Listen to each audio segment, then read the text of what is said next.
Hello and welcome to this scientific principles video with Elec Training. We're going to learn now about basic mechanics, and our starting point is to think about mass and weight.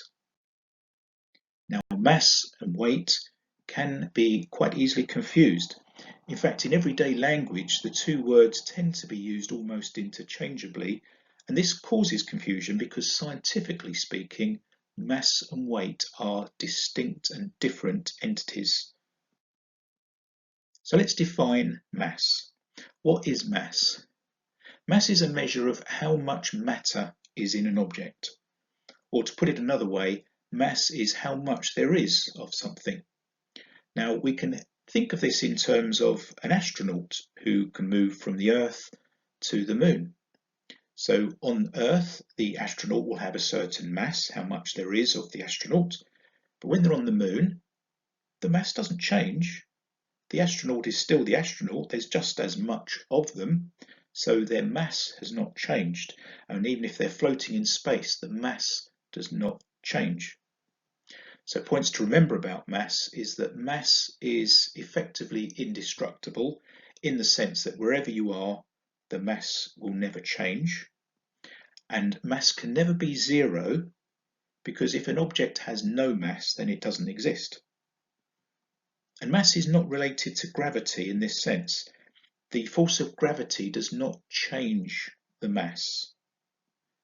And we measure mass by the SI unit, the kilogram. And that's where some of the confusion comes in, because in everyday language, we tend to use the measurement kilogram to describe weight. But as we're seeing now, the scientific concept is that mass is measured in kilograms, not weight. So what is weight? Well, weight refers to the force exerted on an object by gravity. Now, an object with a mass of 1 kilograms will have a force exerted on it by gravity of 9.81 newtons on the Earth, and that is its mass is multiplied by the gravitational field strength. And all we mean by gravitational field strength is how strong the force of gravity is, and that is 9.81 newtons per kilogram on the Earth. So the newton is the unit of force, and as weight is a force exerted on an object by gravity, you can then see that weight is measured in newtons.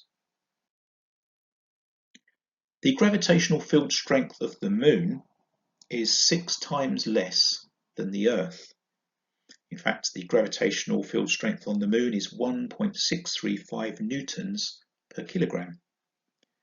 So let's look at this diagram and just see what it's telling us. Obviously it's not to scale, but if you imagine our astronaut on the Earth, if the astronaut had a mass of 120 kilograms, then their weight would be their mass times the gravitational field strength of 9.81 newtons per kilogram.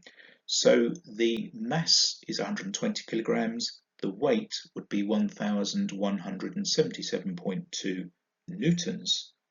So it's a different concept to what you've been used to. We're now talking about weight being measured in newtons. Now that same astronaut on the Moon, well, as we've previously discussed, their mass will not change, so their mass will still be 120 kilograms. But to find their weight on the Moon, we need to multiply their mass by the gravitational field strength of the Moon, which, as we've said, is 1.635 newtons per kilogram. So if we multiply 120 by 1.635, we get their weight on the Moon, and it would be 196.2 newtons. So a person would weigh 6 times less on the Moon than they do on the Earth. So any object would have a weight that is 6 times less on the Moon. Their mass has not changed, but their weight changes because weight is as a result of the force of gravity acting on the object. So that's our sort of foundation now to understand the basic principle of mass and weight.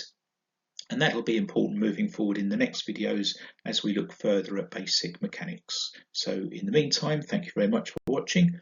I'll see you in the next video.